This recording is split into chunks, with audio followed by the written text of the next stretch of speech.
Assalamualaikum warahmatullahi wabarakatuh. Pada kesempatan kali ini saya akan menceritakan kisah tentang Utsman bin Affan. Dia adalah salah satu sahabat Rasulullah dan juga seorang khalifah. Utsman bin Affan adalah khalifah ketiga yang berkuasa pada tahun 644 sampai 656 dan merupakan Khulafaur Rasyidin dengan masa kekuasaan terlama. Sama seperti dua pendahulunya, Utsman termasuk salah satu sahabat utama Nabi Muhammad SAW. Pernikahannya berturut-turut dengan dua putri Nabi Muhammad dan Khadijah membuatnya mendapat julukan Dzun-Nurain yang mempunyai arti pemilik dua cahaya. Di masa kekuasaannya, pemerintahan Islam memperluas wilayahnya ke Fars, sekarang Iran, pada tahun 650, dan beberapa wilayah Khorasan, sekarang Afghanistan, pada tahun 651. Penaklukan Armenia telah dimulai pada tahun 640. Utsman bin Affan bin Abi Al-Ash bin Umayyah bin Abdu Syams bin Abdu Manaf bin Qusya bin Kilab. Utsman dilahirkan dari seorang ayah yang bernama Affan bin Abi Al-As, dari suku Bani Umayyah, dan ibu yang bernama Arwa binti Quraisy, dari Absyams, kedua suku kaya dan terpandang Quraisy di Mekah. Utsman memiliki satu saudara perempuan, Aminah. Utsman terlahir di Taif. Ia tercatat sebagai salah satu dari 22 orang Mekah yang tahu cara menulis. Ayahnya, Affan, meninggal di usia muda saat bepergian ke luar negeri, meninggalkan Utsman dengan warisan besar. Ia menjadi pedagang seperti ayahnya, dan bisnisnya berkembang, membuatnya menjadi salah satu orang terkaya di antara orang Quraisy. Utsman bin Affan adalah sahabat dan juga khalifah ketiga dalam Khulafaur Rasyidin. Beliau dikenal sebagai pedagang yang kaya raya dan handal dalam bidang ekonomi namun sangat dermawan. Banyak bantuan ekonomi yang diberikannya kepada umat Islam di awal dakwah Islam. Ia mendapat julukan Dzun-Nurain yang berarti yang memiliki dua cahaya. Julukan ini didapat karena Utsman telah menikahi putri kedua dan ketiga dari Rasul Shallallahu Alaihi Wasallam, yaitu Ruqayyah dan Ummu Kultsum. Utsman bin Affan lahir pada tahun 576 Masehi dari golongan Bani Umayyah. Nama ibunya adalah Arwa binti Quris bin Rabi'ah. Ia masuk Islam atas ajakan Abu Bakar dan termasuk golongan As-Sabiqun al-Awwalun, golongan yang pertama-tama masuk Islam. Nabi Muhammad SAW sendiri menggambarkan Utsman bin Affan sebagai pribadi yang paling jujur dan rendah hati di antara kaum muslimin. Diriwayatkan oleh Imam Muslim bahwa Aisyah bertanya kepada Nabi Muhammad, "Abu Bakar masuk tetapi engkau biasa saja dan tidak memberi perhatian khusus, lalu Umar masuk engkau pun biasa saja dan tidak memberi perhatian khusus. Akan tetapi ketika Utsman masuk engkau terus duduk dan membetulkan pakaian, mengapa?" Rasulullah Shallallahu Alaihi Wasallam menjawab, "Apakah aku tidak malu terhadap orang yang malaikat saja malu kepadanya?" Pada saat perang Zatir Rika dan perang Ghatfahan berkecamuk, di mana Nabi Muhammad Shallallahu Alaihi Wasallam memimpin perang, Utsman dipercaya menjabat sebagai wali kota Madinah. Saat perang Tabuk, Utsman mendermakan 950 ekor unta dan 70 ekor kuda, ditambah 1000 dirham sumbangan pribadi untuk perang Tabuk. Nilainya sama dengan sepertiga biaya perang tersebut. Utsman bin Affan juga menunjukkan kedermawanannya tatkala membeli mata air yang bernama Rumah dari seorang lelaki suku Ghifar seharga 35.000 dirham. Mata air itu ia wakafkan untuk kepentingan rakyat umum. Pada masa pemerintahan Abu Bakar, Utsman juga pernah memberikan gandum yang diangkut dengan 1000 unta untuk membantu kaum miskin yang menderita di musim kering. Ia adalah khalifah pertama yang melakukan perluasan Masjid Al-Haram Mekah dan Masjid Nabawi Madinah, karena semakin ramai umat Islam yang menjalankan rukun Islam kelima yaitu ibadah haji. Ia mencetuskan ide polisi keamanan bagi rakyatnya, membuat bangunan khusus untuk mahkamah dan mengadili perkara yang sebelumnya dilakukan di masjid, membangun pertanian, menaklukkan beberapa daerah kecil yang berada di sekitar perbatasan seperti Syria, Afrika Utara, Persia, Khurasan, Palestina, Siprus, Rhodes, dan juga membentuk angkatan laut yang kuat. Jasanya yang paling besar adalah saat mengeluarkan kebijakan untuk mengumpulkan Al-Quran dalam satu mushaf.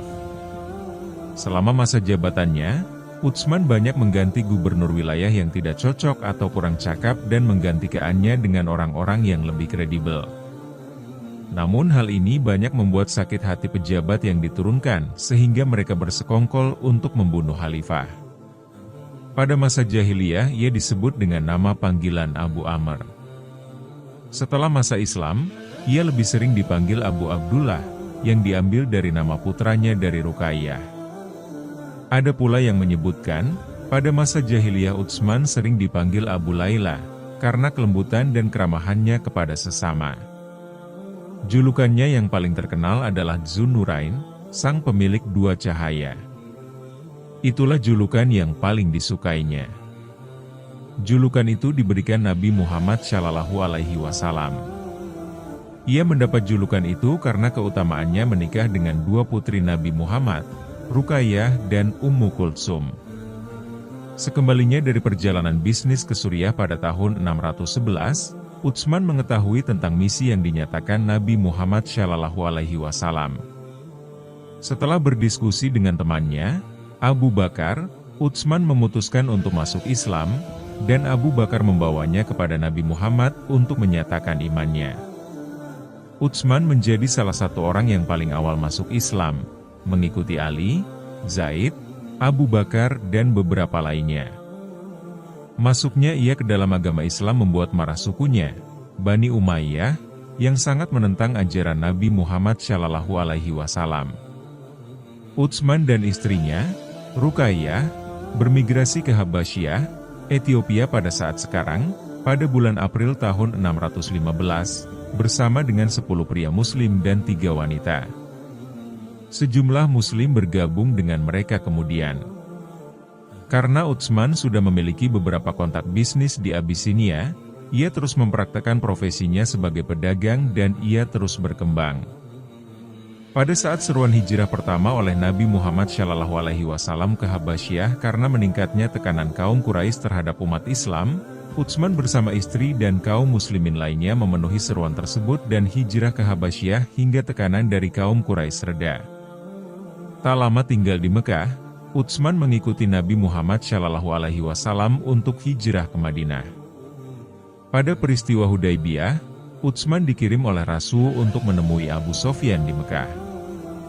Utsman diperintahkan untuk menegaskan bahwa rombongan dari Madinah hanya akan beribadah di Ka'bah, lalu segera kembali ke Madinah, bukan untuk memerangi penduduk Mekah.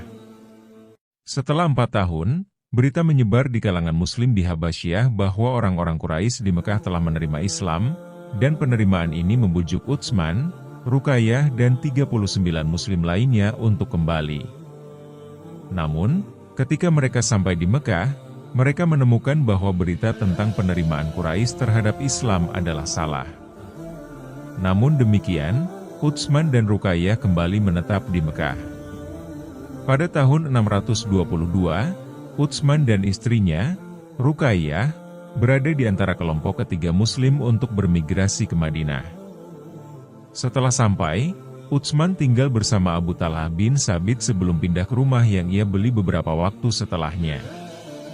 Utsman adalah salah satu pedagang terkaya di Mekah, tanpa membutuhkan bantuan keuangan dari saudara-saudara Ansyari, karena ia telah membawa kekayaan yang sangat besar yang telah ia kumpulkan dengannya ke Madinah. Sebagian besar muslim Madinah adalah petani dengan sedikit minat dalam perdagangan, dan orang Yahudi telah melakukan sebagian besar perdagangan di kota.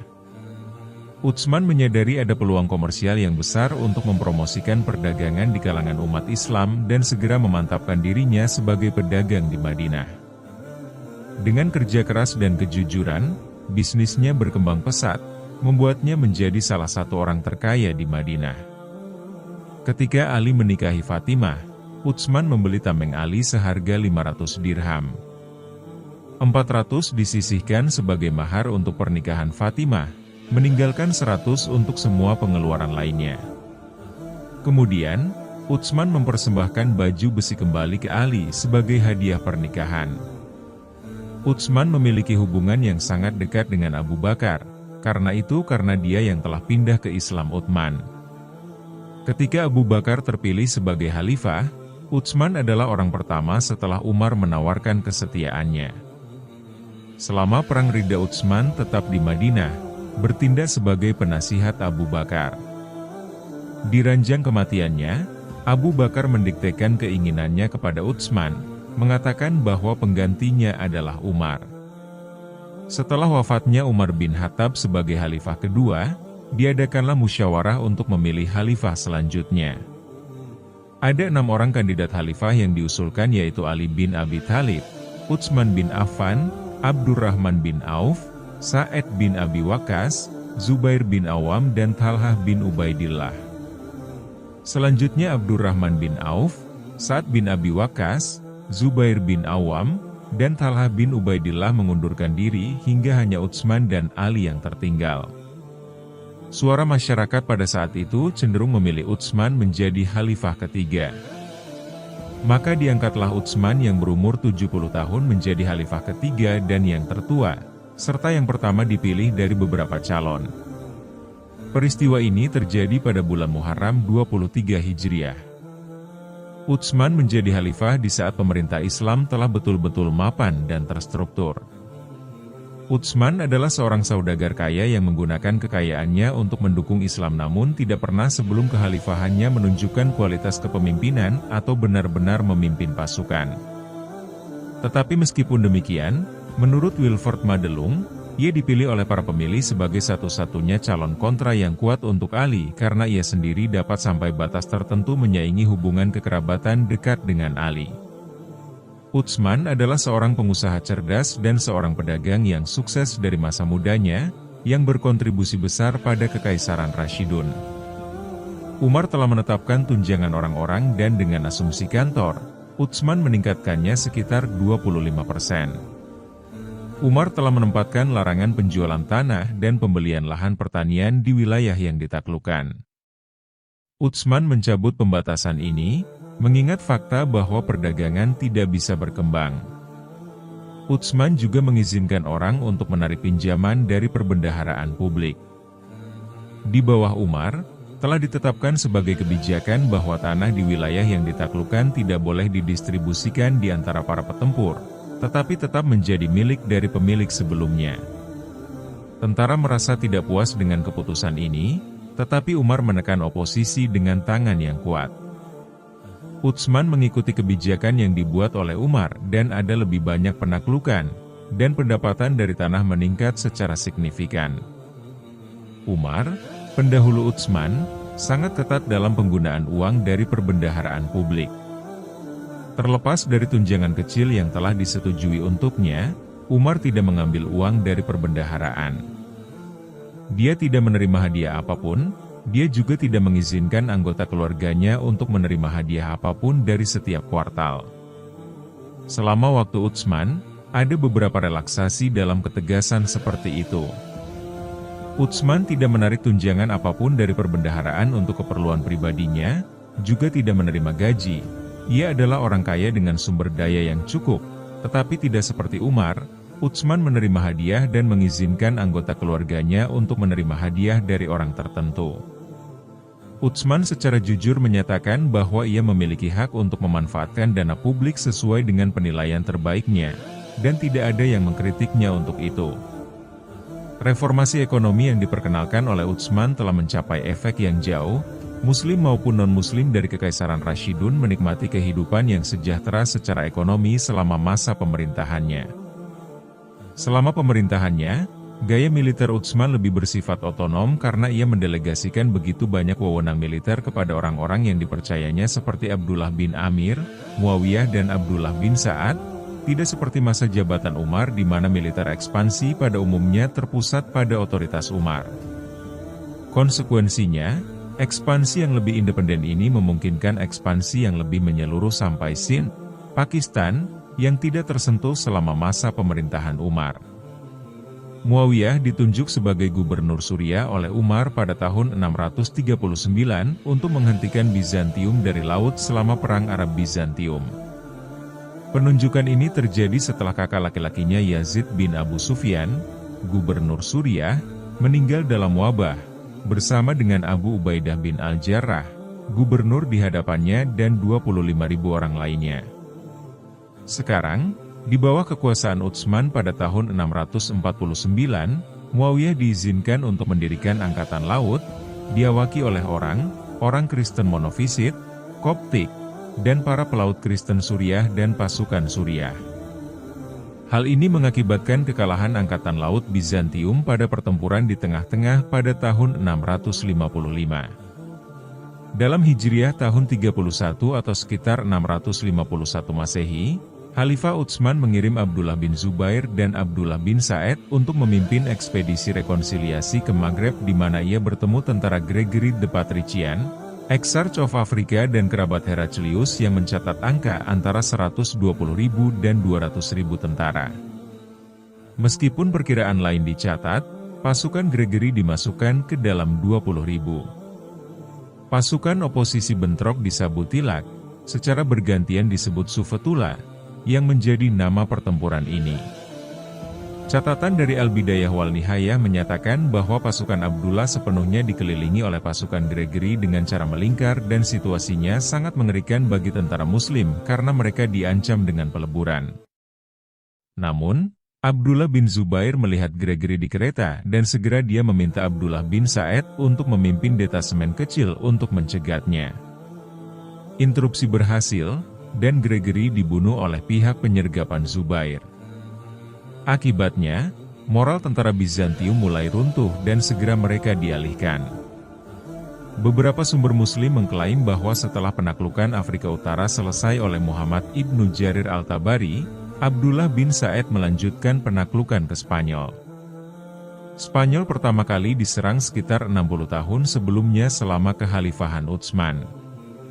Sejarawan Muslim terkemuka lainnya seperti Ibnu Katsir, juga mengutip narasi yang sama.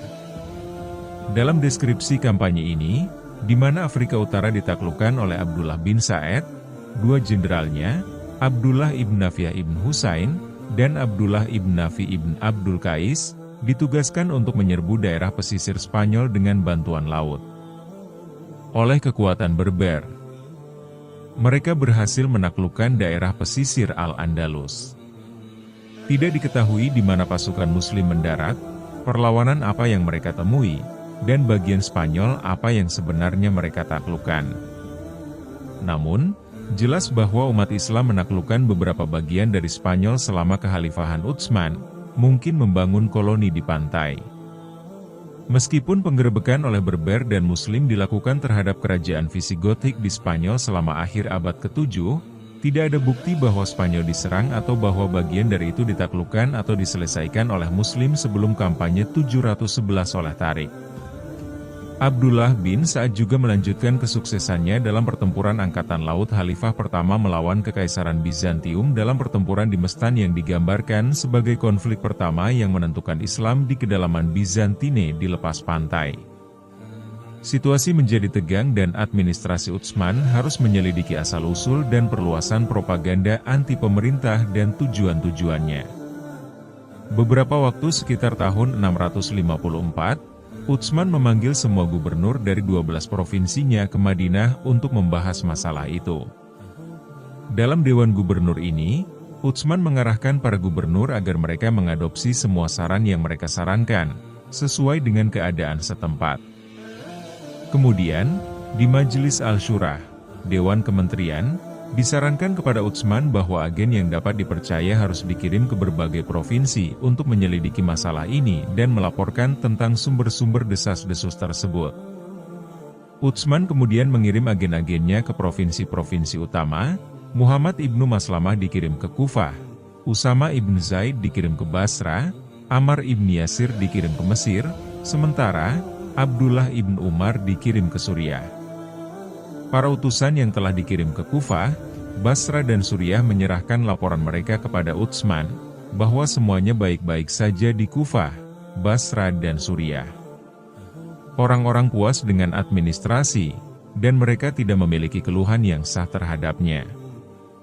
Beberapa individu di berbagai lokasi memiliki beberapa keluhan pribadi karakter minor, dengan mana orang-orang pada umumnya tidak peduli.